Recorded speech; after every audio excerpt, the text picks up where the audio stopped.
Boa noite, governador. Muito obrigado pela oportunidade que o senhor nos dá de falar com os espectadores do Nocaute. E a gente queria começar falando da surpresa que o Nordeste preparou para o Brasil nas eleições, que majoritariamente derrotou o candidato eleito, Jair Bolsonaro, e que aqui no seu estado foi particularmente uma derrota poderosa, porque de quantos municípios tem o estado? 217, nós vencemos em 214. 214 municípios. Imediatamente depois das vitórias, da sua vitória e das outras vitórias, os senhores criaram um consórcio de governadores do Nordeste, são 9 governadores, 9 estados, e com um objetivo, fundamentalmente, objetivo administrativo, reduzir custos, um pouco compartilhar as dificuldades, que são muitas, mas é inevitável que se transforme num consórcio político também. E parece que ontem já houve a manifestação de vocês com um documento de repúdio ao decreto de liberação de armas. Em que medida o senhor acha, porque há o Brasil que não soube votar, olha com muita esperança para o Nordeste, em que medida o senhor acha que o Nordeste pode se tornar uma referência política mais forte agora a partir dessas eleições? Bom, prazer, Fernando, muito obrigado pela sua visita aqui ao nosso estado, cumprimentar todos os internautas que nos acompanham, muito especialmente aqueles que acompanham o Nocaute e todos os outros sites e blogs que vão veicular essa entrevista. Muito obrigado pela tua visita e a tua introdução, esse contexto é muito elucidativo de algumas perspectivas que nós temos sobre a conjuntura brasileira. Em primeiro lugar, é claro que a observação acerca do resultado eleitoral em si mesmo já contém uma premissa, ou seja, aquela segundo a qual nós reconhecemos que nos anos do lulismo, esses anos desse projeto progressista, democrático e popular à frente do país, foram produtivos para o Nordeste, propiciaram perspectivas políticas que, seja no plano do desenvolvimento econômico, seja no que se refere à infraestrutura, exemplo da transposição do Rio São Francisco, e na questão social, trouxeram ganhos para a população do Nordeste. Acho que isso, em larga medida, explica o fato de haver uma votação tão expressiva no segundo turno, também no primeiro turno, para o candidato Haddad, um reconhecimento, portanto, desses resultados.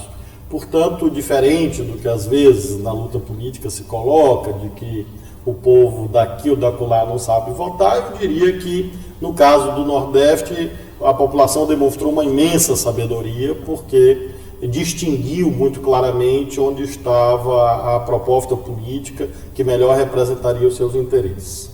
Infelizmente perdemos e transformamos isso em reflexão permanente e em movimentação, mobilização, porque a vida segue, a vida continua, nós temos estados a administrar, desafios, portanto, no plano administrativo a enfrentar, e um dos caminhos para que nós possamos dar conta dessa tarefa, que a população também nos outorgou, é exatamente a união. A sabedoria popular diz que a união faz a força, o consórcio Nordeste nasce dessa visão, segundo a qual uma fragmentação iria nos fragilizar no momento de tanta perplexidade na vida política nacional. Então, a união é propiciada pela afinidade política, ideológica, mas também pela confiança pessoal que há entre os 9 governadores do Nordeste, levou a essa formatação institucional que juridicamente é possível e vem inclusive sendo replicada em outras regiões. Nós tínhamos antes do consórcio Nordeste o Consórcio Brasil Central e agora, mais recentemente, relançamos também o Consórcio Amazônia. Então é algo que essa visão dessa cooperação federativa horizontal entre os estados acabou se alastrando, se disseminando no que eu acho especialmente positivo. Tem essa dupla face, como você menciona. É algo jurídico, administrativo, de parcerias, ao mesmo tempo é uma ferramenta de ação conjunta pela qual nós desejamos intervir nos temas atinentes ao desenvolvimento regional, mas também no debate nacional. Propusemos e foi acompanhado por outros governadores, outros colegas governadores de outras regiões, essa carta aberta aos poderes da República e à sociedade sobre o decreto que libera armas e munições. Então, qual é a sua particularmente, só para não perder a oportunidade, a sua opinião a respeito dessa questão, o senhor que tem uma trajetória no mundo jurídico? Nós consignamos na carta, eu e mais 13 colegas governadores, 14 governadores, uma visão acerca do fato de as estatísticas, os estudos internacionais mostrarem que quanto mais armas e munições circulando na sociedade, é até intuitivo imaginar que isso gera um aumento da violência. Então nós consignamos isso na carta, ao mesmo tempo, aí sim também com essa experiência jurídica, de professor, de juiz que fui, alertamos também para uma incompatibilidade que há entre o decreto e uma lei. Todos nós sabemos, todos os internautas sabem que há uma hierarquia de normas jurídicas e, obviamente, a lei tem primazia, tem maior força normativa. E isso também não foi observado nesse caso, porque, estranhamente, o Estatuto do Desarmamento está sendo descumprido por um ato de hierarquia inferior, no caso o decreto, que cria um artifício interpretativo. A lei diz que para qualquer pessoa ter uma arma, ela precisa demonstrar a efetiva necessidade. Qual foi o ardil criado? Uma presunção de efetiva necessidade. E essas presunções constantes desse decreto foram tão largas que, na verdade, se inverteu na prática a presunção, ou seja, aquilo que teria que ser demonstrado objetivamente, que seria a efetiva necessidade, se transformou numa presunção absoluta de efetiva necessidade e quase que passou a ser excepcional a ideia de não ter necessidade. Então, evidentemente, é uma burla à vontade soberana do Congresso Nacional e também, portanto, desse ponto de vista, a carta muito corretamente critica a medida adotada pelo governo. Agora, o senhor, não só nas suas eleições para governador, mas agora também na formação desse consórcio nordestino, o senhor revelou uma capacidade de agregar e de unir forças muito grande. A impressão que se tem é de que mais do que nunca o Brasil está precisando disso, de juntar as pessoas em torno de uma ideia central. Que contribuição o senhor acha que o senhor pode dar, que o Nordeste, o Maranhão, mas o senhor particularmente, pode dar para essa divisão que o Brasil está vivendo nesse momento, para tentar reaglutinar os democratas brasileiros? Eu fui juiz durante 12 anos, fui deputado federal e, como você bem sabe, o parlamento é uma escola que ensina que o diálogo, a busca de maiorias é algo a ser exercitado com muita serenidade, muita prudência, muita cautela, e é isso que eu tenho procurado usar no plano político.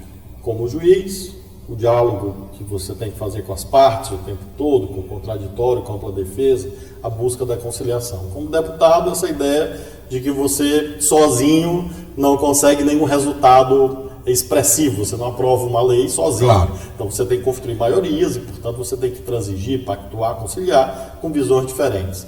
Tenho procurado trazer isso para a política, essa visão segundo a qual ninguém tem o monopólio da verdade ou da virtude e, por isso, você tem que sempre procurar dialogar com as diferentes forças políticas. Acho que isso, de fato, é uma contribuição imprescindível, eu diria, para que o Brasil possa superar essa quadra de trevas, porque por sobre as divergências, os dissensos, que compõem mesmo a essência de uma sociedade democrática, nós precisamos construir, ainda que provisoriamente e de modo utópico, consensos ou maiorias capazes de impulsionar o país para adiante, capazes de impulsionar políticas públicas e soluções para os problemas nacionais, marcadamente a questão econômica hoje da recessão e desemprego.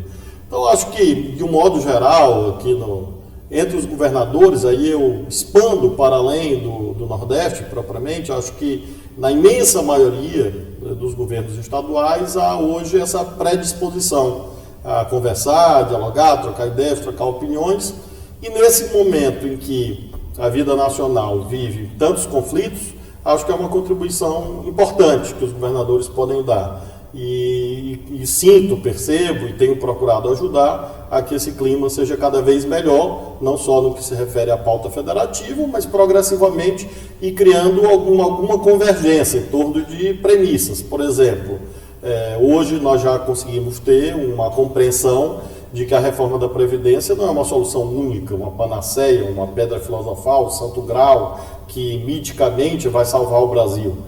Hoje a imensa maioria dos governadores já dizem, bom, tudo bem, tem a pauta do Guedes aí, o Congresso está discutindo, e o que mais? O que mais vai acontecer no Brasil? Para que a economia volte a crescer, para que ele voltar a gerar empregos, a vencer a recessão econômica, que de modo tão agudo se manifesta nos lares dos brasileiros. Então é nesse espaço que eu tenho procurado atuar, e graças a Deus eu acho que nós temos assim um clima bastante positivo, de um modo geral, entre os governadores, para que a gente ajude na emulação de ideias, propostas junto ao Congresso Nacional e à sociedade, para nós rompermos esse período de obscurantismo, de tendências autoritárias e fascistas que marcam abordagens de segmentos da política brasileira, especialmente do governo federal. Nos últimos 5 meses houve uma transformação profunda na atmosfera que cercava o presidente da República, porque ele veio de uma vitória indiscutível, uma vitória nas urnas, mesmo utilizando instrumentos que a gente sabe, como a coisa dos fake news, mas em tão pouco tempo a impressão que ele transmite primeiro, de que ele está estimulando um desapreço, para falar o mínimo, por instituições que são importantes, como o Supremo Tribunal Federal, como o Congresso Nacional, como setores do Congresso Nacional, e isso leva à impressão de que está em curso um golpe, uma tentativa de golpe, de autogolpe, eu diria. O senhor se preocupa com isso? Sem dúvida, nós vivemos um clima de ausência de normalidade democrática já de algum tempo, especialmente a partir da absurda abertura do processo de impeachment da presidenta Dilma. Independentemente do maior ou menor apreço que cada um dos internautas tem sobre o governo da presidenta Dilma, acho que fica evidente que não havia nenhuma base constitucional e jurídica para aquele processo de impeachment, e daí se abriu um ciclo realmente muito negativo na vida política brasileira, uma espécie de vale-tudo, uma polarização sectária, cujo apogeu, sem dúvida, foi a vitória de um candidato presidencial que tem essa marca, historicamente, de ser uma liderança de um segmento, de um setor muito pequeno, e que levou a esta lógica, o espírito, aí sim, literalmente sectário, ou seja, o espírito de seita, para o centro do comando do país. Então ele governa, aparentemente, de olho apenas nos seus, no núcleo duro das correntes de opinião que levaram à sua vitória. Então as mensagens que ele emite o tempo todo são, sobretudo, para essas pequenas e combativas seitas que inicialmente o apoiaram e que ele considera, aparentemente, como sendo a sua base predominante.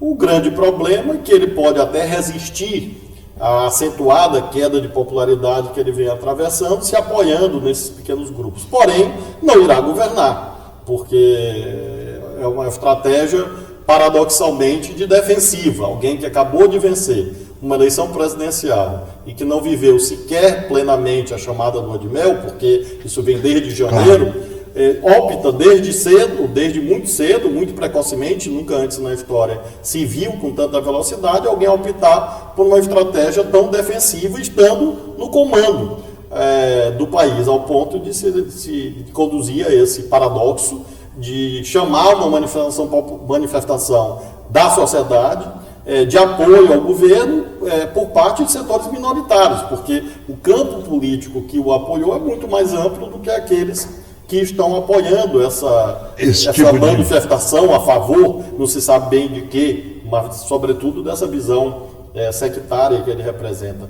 Então nós temos uma tendência no país de impasse, de ausência de hegemonia e, portanto, ausência de condições para que o país evolua. É preciso romper com isto por vários caminhos, já aludi ao papel dos governadores, do próprio Congresso Nacional, o Judiciário tem, sem dúvida, uma contribuição importante, as organizações da sociedade, a mobilização do povo, as lutas sociais, as lutas sindicais, para nós rompermos essa tendência paralisante que a entronização de uma política sectária no comando do país conduz. Ou seja, ele não governa, mas não desocupa o governo. É mais ou menos essa conjuntura que nós estamos vivendo nesses 5 meses. Para onde ele conduzirá isto? Aí sim, daí a preocupação. Esses apelos a esses segmentos sectários contra as instituições não é inédito, não é algo inovador.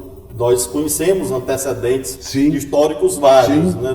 Recentes até. Recentes, alguns muito recentes, mas remotamente eu posso aludir à carta de Jânio Quadros, falando das forças ocultas, poderia aludir ao nazifascismo dos anos 30, que procurava o tempo todo mobilizar esses segmentos contra as instituições e encontrando inimigos como mobilizadores de paixões não construtivas, mas destrutivas, e que por isso supostamente iriam redimir a nação. Então não é um ethos desconhecido, e sem dúvida nenhuma é um ethos perigoso, porque pode conduzir a esse tipo de extremos, e isso que nós temos que evitar mediante a formulação de uma política ampla, que não seja apenas da esquerda política e que garanta a continuidade do regime democrático, a proteção da Constituição de 88, como o pacto civilizacional capaz de fazer com que nós tenhamos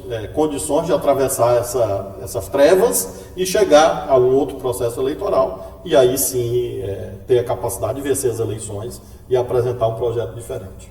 Agora, cada dia me parece mais claro para a sociedade, para a opinião pública, que ele governa sob, não sei se a palavra é muito forte, mas sob tutela militar, tutela do alto comando do Exército. É a primeira vez, nem na ditadura militar, você teve, por exemplo, um porta-voz, um oficial general. Figueiredo tinha o rapaz... O Garcia, que você pode gostar ou não gostar dele, mas ele era um jornalista profissional. Costa e Silva tinha o Carlos Chagas, podia gostar ou não gostar, mas era um jornalista vindo do Estadão, e ele agora tem um general. Há uma impressão, Bolsonaro, transmite a impressão de que essa tutela tem impedido de cometer alguns desacertos. Então, a gente pode pegar o caso da Venezuela, que ele praticamente deixou aberto para o presidente Trump a possibilidade de que o território brasileiro fosse utilizado, e o vice-presidente da República disse que não. E dias depois ele começa a dizer que o Maduro já não era mais o problema, que o problema era a Kirchner, na Argentina. O senhor tem informações sobre como as Forças Armadas, como o alto comando do Exército vê essa situação? As Forças Armadas, pelos seus comandos, infelizmente acabaram entrando nesse consórcio, nesse condomínio de poder, de modo muito decidido. O que traz alguns bônus, não há dúvida, mas muitos ônus, muitos perigos, muitos riscos, porque não há dúvida que há uma imbricação, um laço aos olhos da sociedade indissociável entre a figura do Bolsonaro e exatamente a atuação de segmentos importantes das Forças Armadas. Imagino, portanto, que em razão desse condomínio, desse consórcio, desse laço indissociável, esteja ocorrendo manifestações de bom senso por parte de oficiais generais que enxergam os perigos que a própria instituição está correndo, na medida em que, eventualmente, pode ser convidada ou convocada a aventuras insustentáveis, como, por exemplo, envolver a pátria brasileira e os nossos irmãos compatriotas numa guerra externa sem nenhum sentido. Então, nesse conjunto de observações, me parece que o papel das Forças Armadas acaba sendo útil. Pouco importa se por convicção ou por conveniência, mas tem sido útil como uma contenção de outros setores que aí sim tem uma visão ainda assim, objetivamente mais perniciosa. Me refiro especialmente àqueles setores tão abertamente entreguistas, liderados pelo Steve Bannon, pelo Olavo de Carvalho, por aqueles que colocam objetivamente, concretamente, os Estados Unidos acima do Brasil. Sim. E que batem continência à bandeira dos Estados Unidos e que acreditam que, de fato, o que é bom para os Estados Unidos é bom para o Brasil. Então, nós temos essas duas grandes forças hoje em disputa no interior do governo e, concretamente, as Forças Armadas têm funcionado como uma voz de ponderação para evitar males maiores. Repito, pouco importa uma análise se por convicção patriótica nacional ou por conveniência de sobrevivência, na medida que se produziu esse condomínio. O fato é que, objetivamente, os oficiais generais que integram o governo têm tido um papel positivo no sentido de evitar o mal maior. Me parece, contudo, Fernando, que isso é insuficiente. É uma política de redução de danos, eu diria. Mas, em determinados aspectos, sobre, por exemplo, a política externa, não por acaso o vice-presidente da República, nesse momento, visita a China, exatamente tentando atenuar o impacto de uma política, no auge de uma guerra comercial e tecnológica acirrada entre os Estados Unidos e a China. O Brasil está em contradição com o seu principal parceiro comercial e que tem maior dinamismo na economia global, que é a China, e, portanto, no alinhamento automático dos Estados Unidos. Evidentemente, o vice-presidente Mourão e aqueles que o cercam enxergaram essa contradição e os perigos que isso implica para o empresariado brasileiro, para as exportações brasileiras, e buscam um caminho de diálogo. Então, concretamente, tem sido um papel positivo. Agora, como disse, insuficiente, porque, afinal, o presidente da República é ele. Então, na hora concretamente das decisões principais do presidencialismo, é a voz dele que prevalece. E o que nós temos visto é que, infelizmente, apesar desse esforço, por exemplo, de alguns militares, mesmo de quadros do governo, alguns ministros que têm procurado um papel positivo de diálogo, de entendimento, isso acaba sendo soterrado por uma série de outros sinais emitidos desse bolsonarismo hard, raiz, vinculado a essa visão sectária de matriz internacional, liderada por esses gurus a que fiz alusão. Esse debate das armas é a prova cabal disto, quer dizer, você põe em risco as famílias brasileiras, põe em risco a segurança pública para atender a indústria armamentística e se filiar à visão norte-americana de comprar armas em supermercado. Exatamente, um sinal que mostra que a primazia, infelizmente, não é desses setores mais ponderados, de bom senso, representada por alguns militares, como vimos, mas, sobretudo, dessa lógica sectária que tem conduzido a sucessivos desastres, como nós temos assistido. Esse das armas é apenas mais um caso nessa sequência de sinais, por exemplo, contra a cultura, desmonte de instituições nacionais, da própria noção de sistema nacional de ciência e tecnologia, da ciência brasileira, da universidade brasileira. Então são danos imensos. FINEP agora está correndo risco de evaporar. E mesmo que não seja extinta, são órgãos que estão fenecendo, que estão sendo fragilizados, que estão perdendo dinamismo, ânimo, a educação de modo geral, a ciência, a tecnologia, a cultura brasileira. Então são danos geracionais, eu diria. E aí que eu digo que o papel de um ou outro oficial general é insuficiente, porque esses prejuízos imensuráveis, gigantescos, estão infelizmente acontecendo.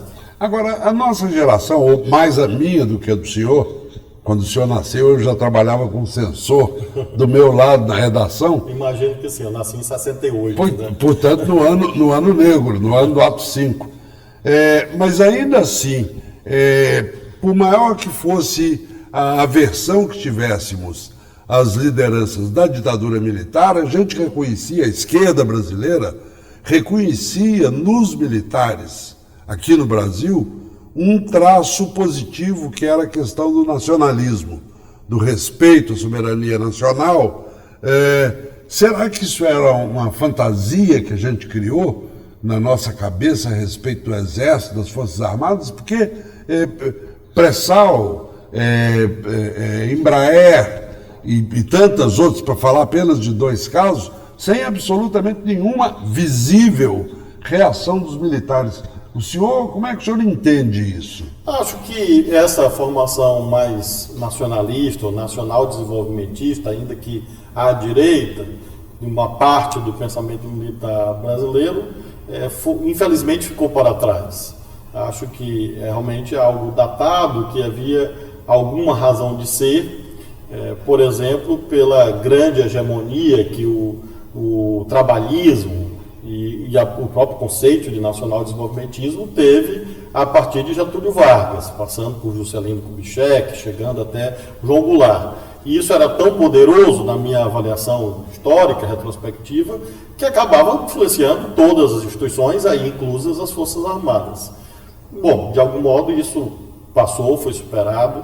Não vejo, infelizmente, essa perspectiva autenticamente nacional sendo dominante nas instituições militares hoje. Há, de fato, retoricamente, um apelo à pátria, mas o meu patriotismo, por exemplo, é indissociável da temática popular. O verdadeiro patriotismo, ou verdadeiro nacionalismo, é indissociavelmente comprometido com o desenvolvimento do país, desenvolvimento para todos, inclusive políticas sociais. Essa é a única forma de ser patriota. Não basta chorar vendo a bandeira ou ouvindo o hino. É preciso amar autenticamente o povo brasileiro e querer o bem do povo brasileiro. E isso, infelizmente, nós não estamos enxergando nesse momento, exatamente a partir desses sinais que você registra. Essa situação da soberania energética brasileira é especialmente elucidativa nesse aspecto. Eu não consigo imaginar que os militares dos anos 60 e 70, que foram guardiões, inclusive, da Petrobras, tão fortemente, Sim. O Geisel teve um papel muito forte nisso, pudessem concordar com nós termos uma política de destruição desse principal vetor do desenvolvimento brasileiro Sim. nas últimas décadas, que é o complexo energético, indo desde do poço do petróleo até a indústria automobilística, é uma cadeia produtiva que foi bem ou mal estruturada a duras penas, desde a fundação da Companhia Siderúrgica Nacional, Sim. ainda por Getúlio Vargas, passando pela indústria automobilística, com a marca do Juscelino, e depois, posteriormente, a soberania do país, a capacidade de refino do Brasil, refino de petróleo, que tem sido destruída. Então, é uma conquista que passou pela esquerda e pela direita, desde os anos 40 até praticamente os anos Lula, e os militares sempre colaborando nessa construção.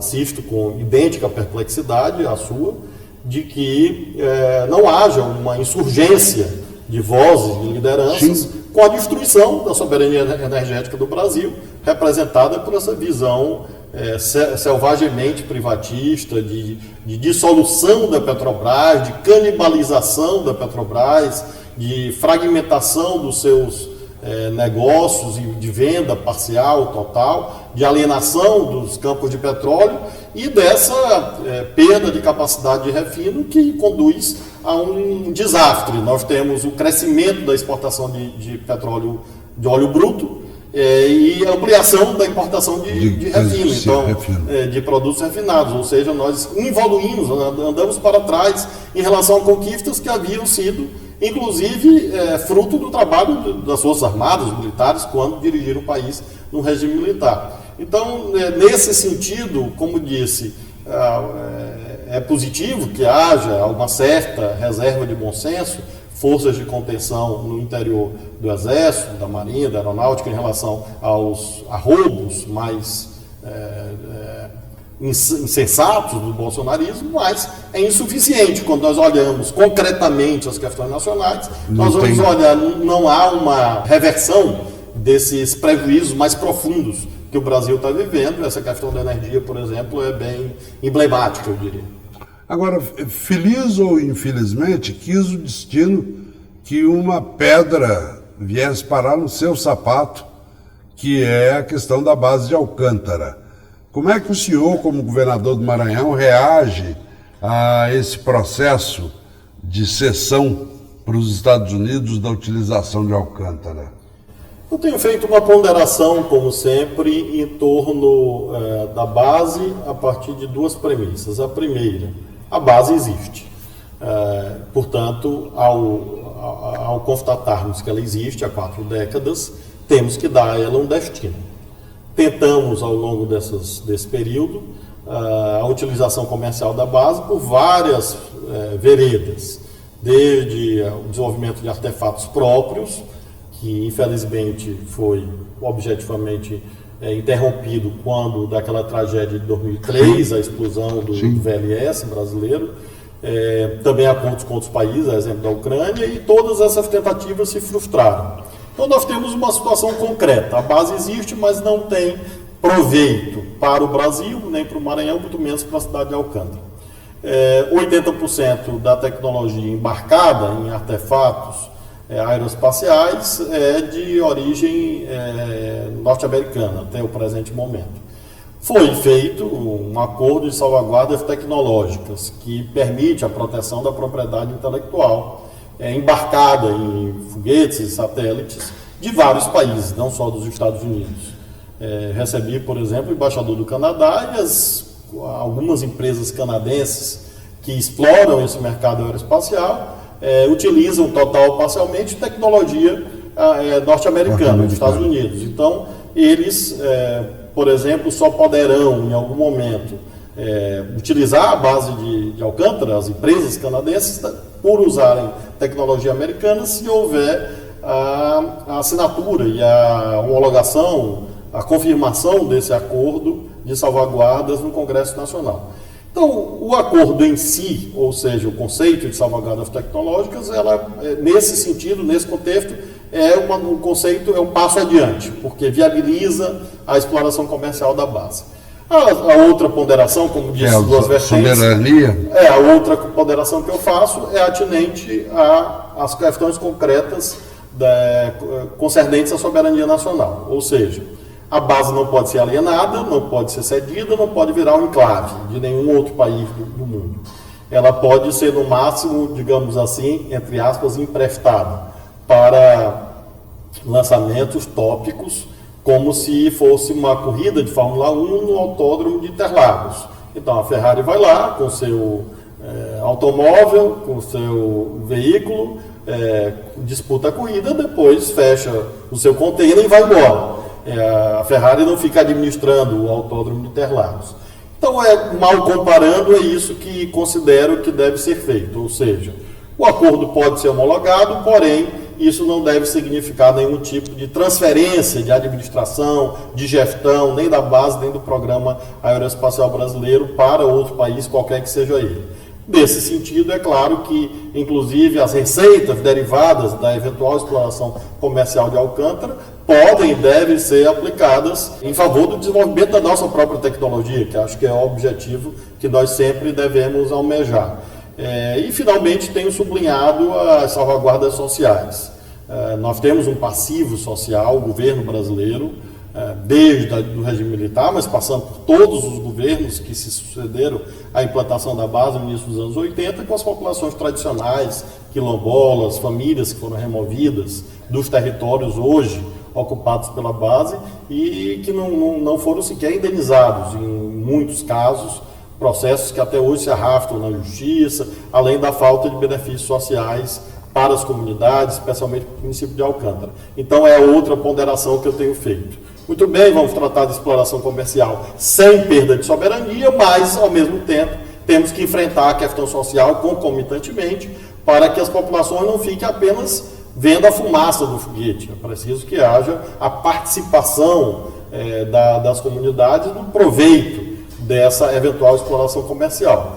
Temos adotado políticas concretas para isso, por exemplo, já há 2 anos implantamos um mestrado em engenharia aeroespacial em parceria das nossas 2 universidades, a Federal e a Estadual do Maranhão, com a Universidade Federal de Pernambuco e a Universidade Federal do Rio Grande do Norte, para desenvolvimento de recursos humanos, de cientistas, de técnicos aptos a contribuírem para o Programa Aeroespacial Brasileiro. Então é um tema realmente complexo, exatamente em razão desse contexto, mas que permite múltiplas abordagens e mediações que permitam que a base possa ter algum resultado, na medida que ela existe e não é usada, mas ao mesmo tempo preservando os interesses nacionais e também das comunidades, sobretudo da cidade de Alcântara e do povo do Maranhão, claro. Agora, no limite, o senhor não teme que numa situação conflitiva ela possa ser usada militarmente?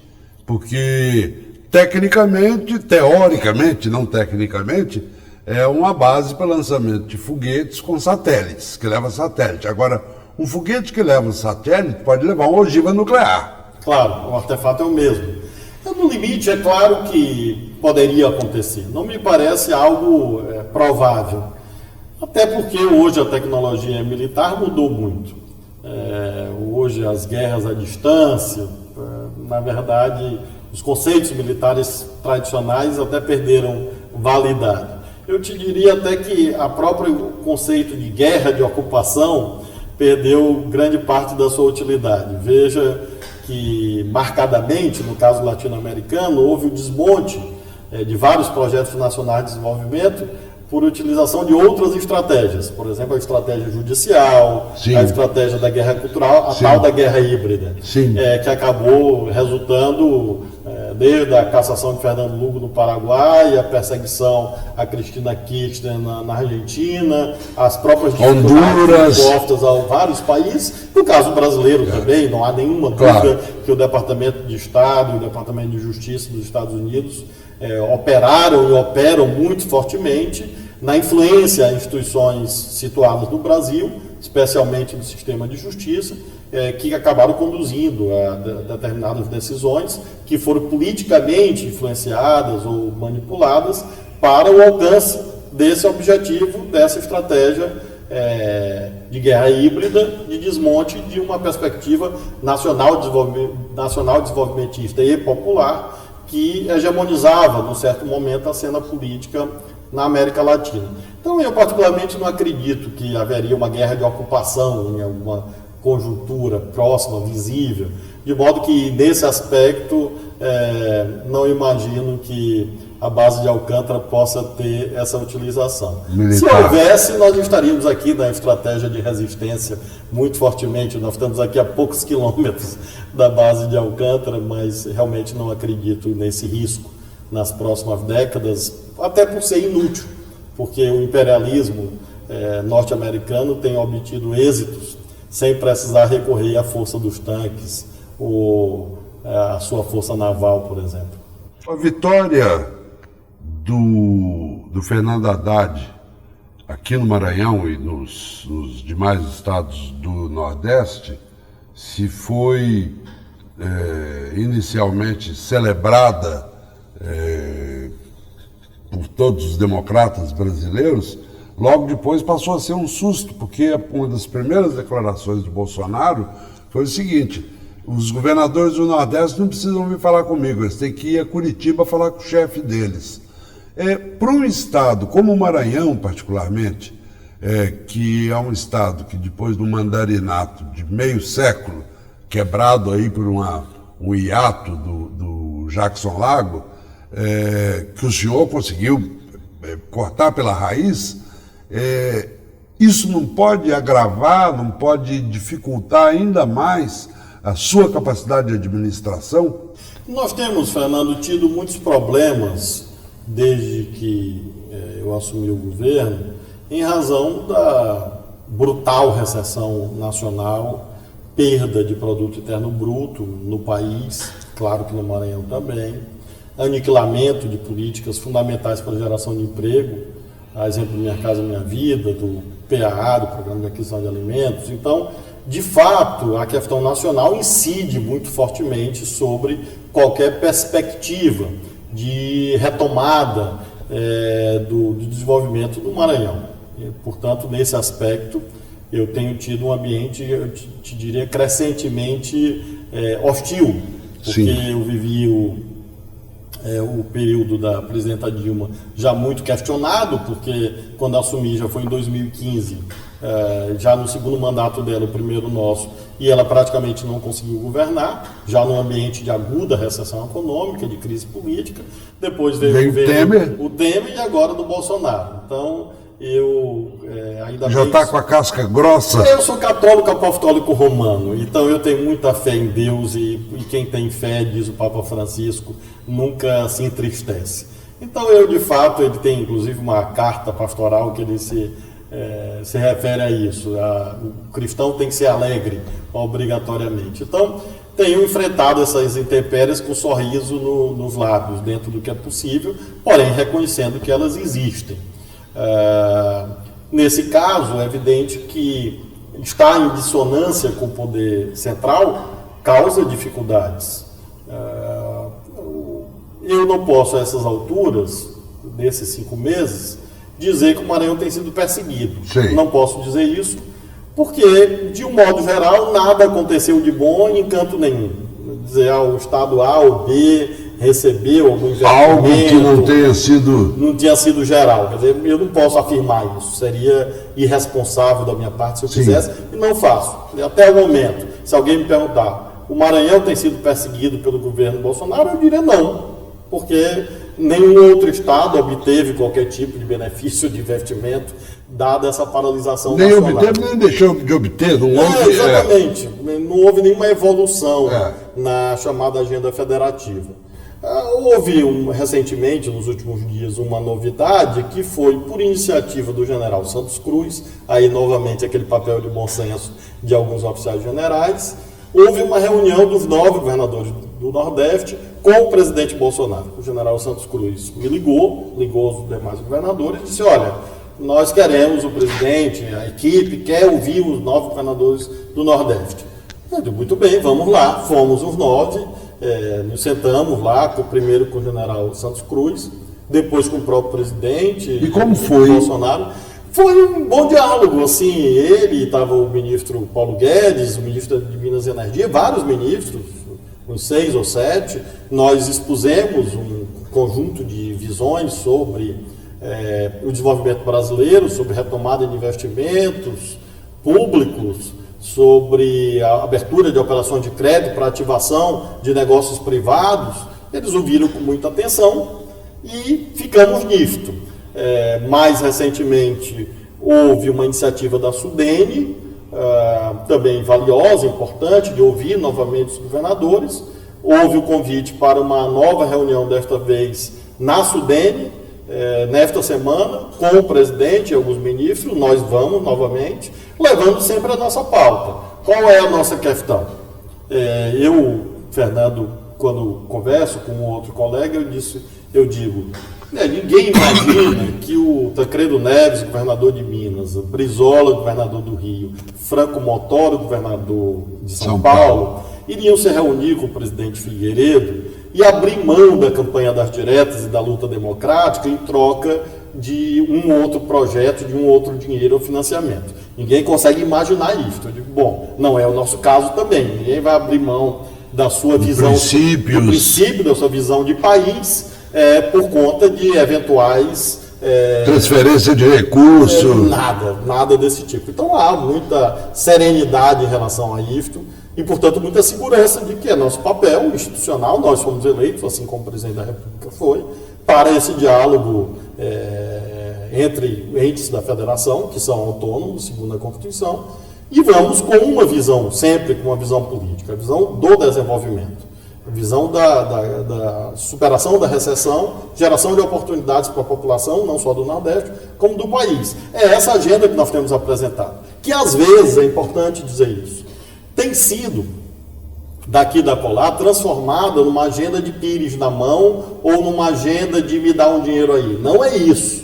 É uma agenda de quem não aceita a recessão como caminho do Brasil e que quer, portanto, que haja capacidade de investimento público, porque todos os países do mundo, os Estados Unidos não teriam enfrentado a crise de 2008 se não fosse a decisão de Barack Obama de colocar o Estado nacional a serviço da salvação da economia norte-americana. Então, às vezes, fica com essa visão estatizante, não é isso, é leitura econômica do que acontece no mundo. Basta olhar as experiências mesmo dos países da OCDE, sim, em que todos têm um nível mais alto, mais baixo de presença do Estado, mas ninguém abre mão da presença do Estado ou dos aparelhos estatais para a ativação da economia. Então, a nossa agenda não é do toma lá da cá, nem do pires na mão, nem do me dá o dinheiro aí. É a agenda de desenvolvimento. O que nós temos dito? No caso, por exemplo, do Maranhão. O governo federal nos deve 15 bilhões de reais. 15 bilhões para o Maranhão. Derivado de quê? Derivado da Lei Candir, que foi votada algumas décadas atrás, desonerando a exportação dos estados e, em troca disto, diz a lei, haveria uma compensação financeira. Não houve, nesses anos todos. São 15 bilhões por Maranhão. Só da Lei Candir são 11 bilhões da Lei Candir. Nós temos uma ação judicial já transitada em julgado no Supremo Tribunal Federal, relativa à diferença do Fundef ainda, portanto, antes do Fundeb, que essa ação judicial resultaria para o Maranhão algo em torno de 2 bilhões de reais. Então, nós estamos falando de questões concretas que nós estamos dizendo, muito bem, os estados têm os seus problemas, claro que tem, mas a solução não depende apenas dos estados, porque fica esse discurso fácil de dizer, aumentou a despesa dos estados. No caso do Maranhão, aumentou onde tinha que aumentar. Nós contratamos policiais, nós fizemos mais escolas de tempo integral, abrimos hospitais.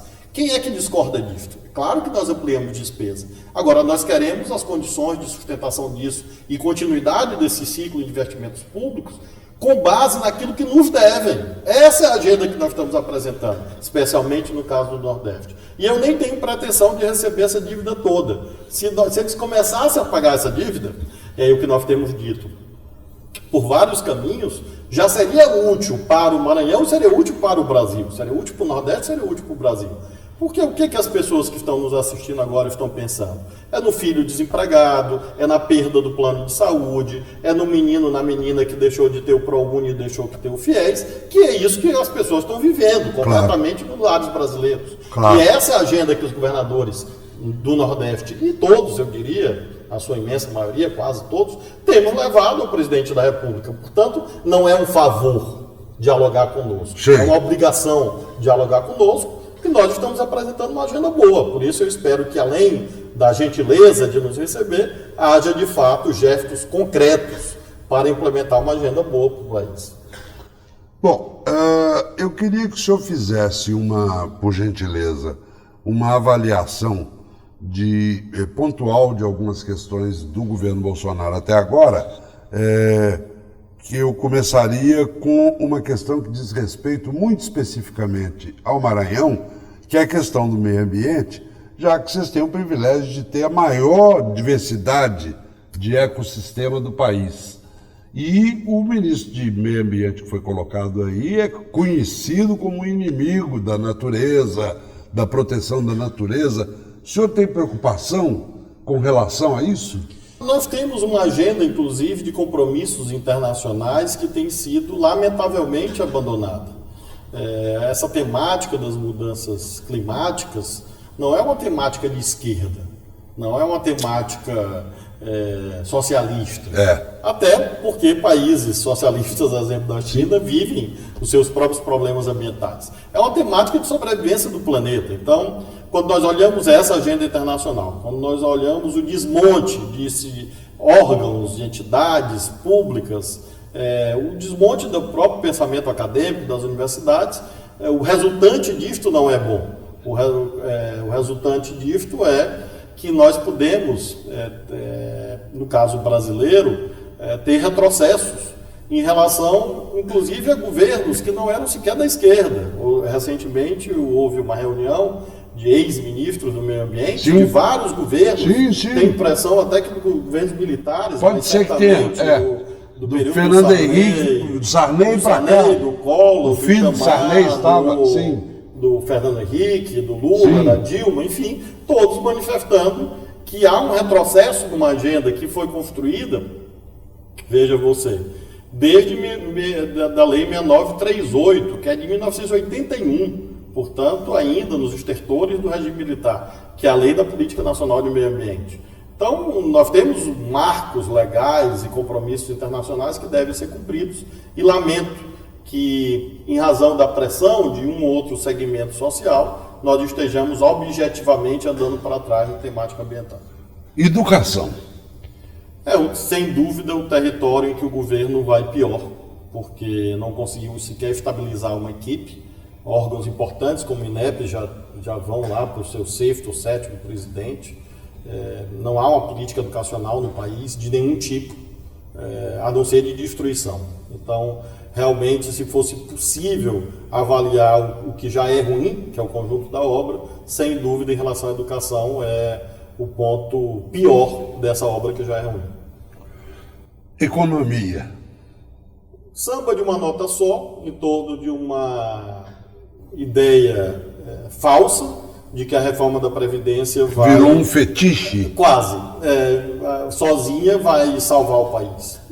Pode salvar bancos, pode salvar o capital financeiro e levar dinheiro para lá, se, por exemplo, a tal da capitalização fosse aprovada, que eu espero que não seja. Mas, obviamente, não tem essa aptidão sequer de criar a chamada confiança. A confiança se assenta, a confiança do tal dos tais dos mercados, né? Se assentam em vários componentes, não só nessa suposta equação fiscal, suposto equilíbrio que a reforma da Previdência supostamente traria.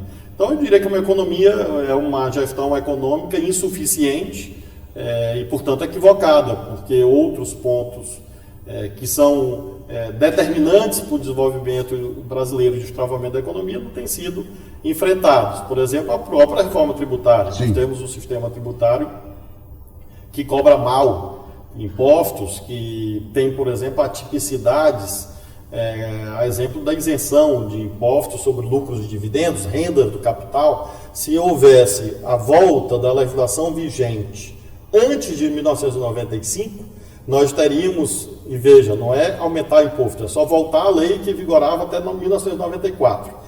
Nós teríamos uma arrecadação sobre rendas do capital da ordem de 50 bilhões por ano. Em 10 anos, 500 bilhões de reais. Fala-se numa reforma da Previdência que supostamente traria 1 trilhão. Então, só com tributação de lucros e dividendos, você teria metade da reforma da Previdência. Além de outras questões tributárias, imposto sobre heranças no Brasil, muito abaixo da média internacional, grandes heranças.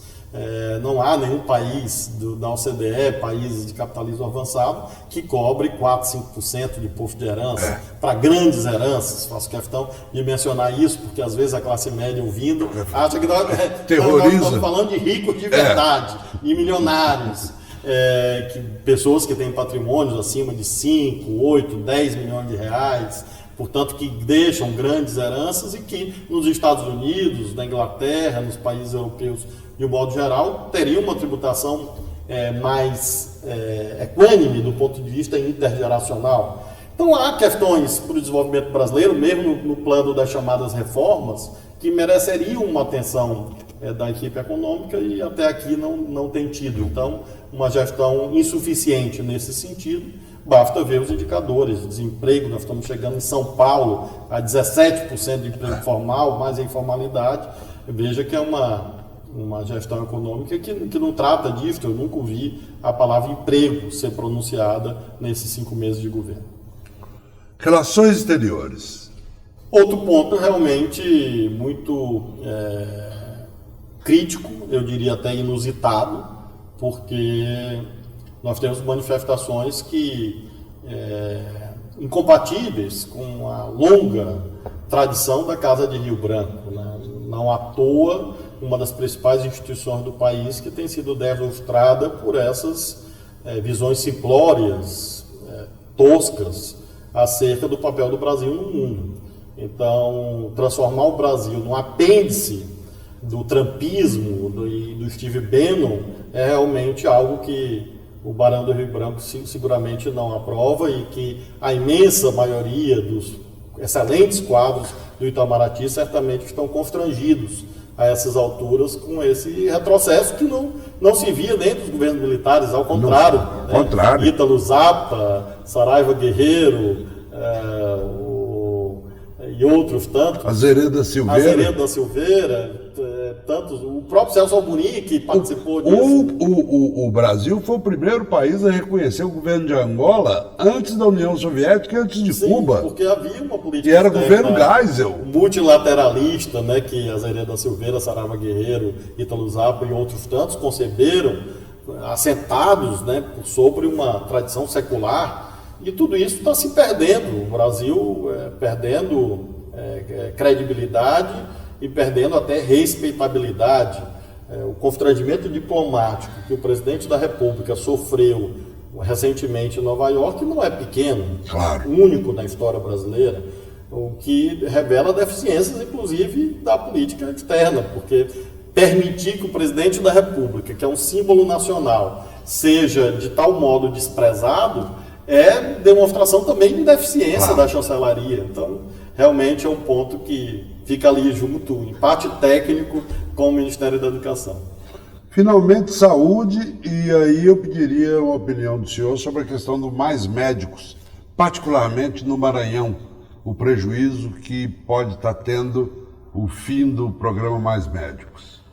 É um assunto, Fernando, que até me comove, porque eu conheço a realidade deste país, a realidade do povo pobre do país, o imenso sacrifício que nós fazemos hoje para tentar manter portas abertas para atender esse povão que precisa, em momentos dramáticos da sua existência, de doença. A mulher precisa ter seu menino, o idoso. E eu tenho feito um esforço gigantesco. Eu abri aqui 8 grandes hospitais, estruturei uma força, que é a Força Estadual de Saúde, com profissionais que procuram fazer atendimento domiciliar para esses segmentos excluídos. Já fizemos mais de 800 mil atendimentos domiciliares com esses profissionais. E sabemos que, infelizmente, estamos quase que sozinhos nisto, porque os municípios, não por má vontade, mas por destruição das suas finanças, cada vez sendo comprimidos nos seus serviços públicos. O governo federal, de sua vez, também com suas insuficiências, subfinanciamento estrutural do SUS, retração dos hospitais universitários, dificuldades na aquisição de medicamentos de alto custo. Estamos vendo isso, desabastecimento de pessoas que têm doenças crônicas e precisam de medicamentos que são fornecidos pelo Ministério da Saúde. E eu me sinto, às vezes, muito sozinho nisto, porque você olha para um lado, olha para o outro, uma sociedade perdendo o plano de saúde e, objetivamente, o governo do Estado lutando dramaticamente para manter as portas abertas das nossas unidades de saúde, nossos hospitais, manter cirurgias, e eu sei o quanto isso é doloroso para a população. Então é uma coisa que me comove muito, imaginar que nós chegamos a dar um pequeno passo com o programa Mais Médicos, de conseguir que pessoas que nunca tinham visto um médico na vida pudessem ter acesso a um serviço de saúde e ver isso em poucos meses ser desmontado.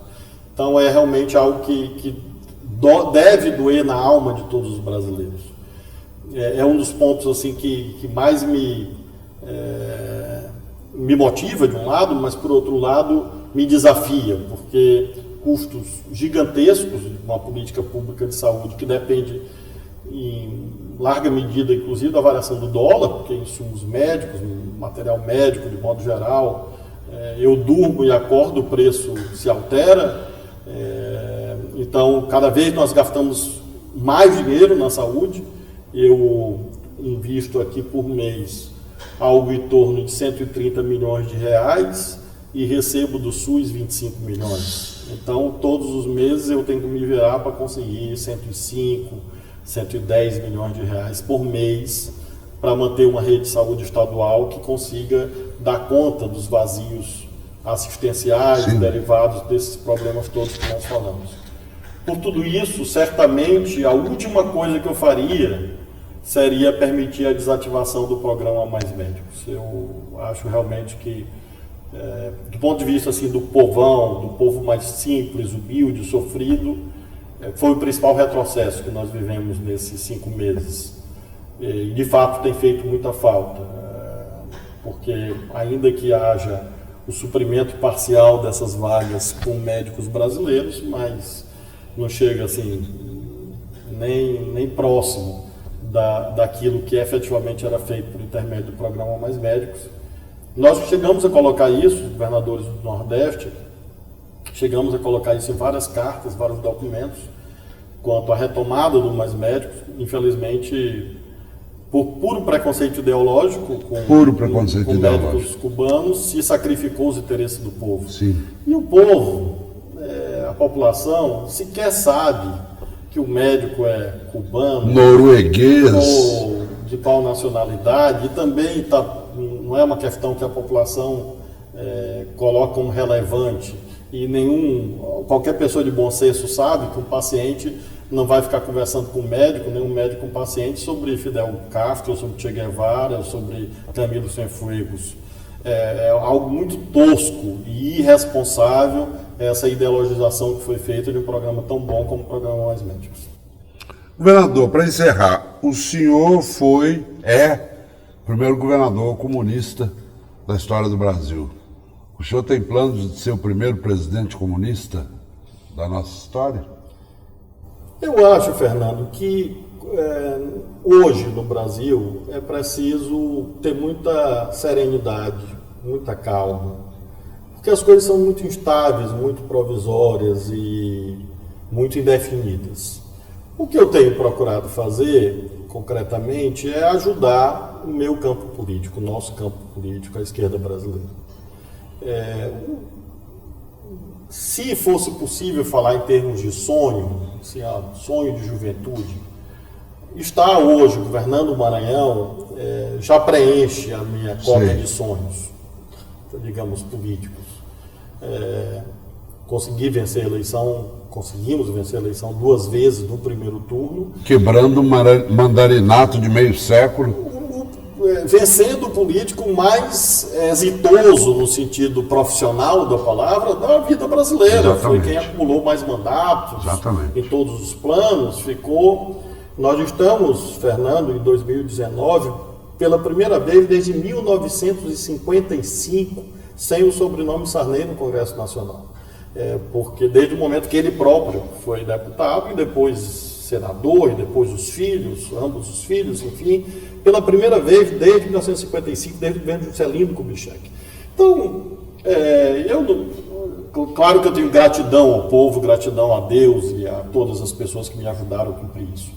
Nesse sentido, me dou por satisfeito. Bom, daqui para frente é procurar ajudar, dialogar, conversar, ter amplitude, ter serenidade e ver mais na frente. Eu acho que tem tanta gente boa, eu tenho muito orgulho de dizer isso, porque é muito ruim você achar que pode ser um bom jogador num time que não joga bem. Você só é um bom jogador se o time joga bem, acho eu.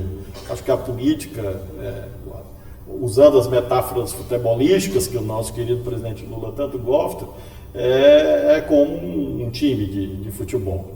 O cara pode ser o melhor camisa 10, mas tiver com um time muito ruim, ele não vai conseguir fazer grandes coisas, grandes objetivos.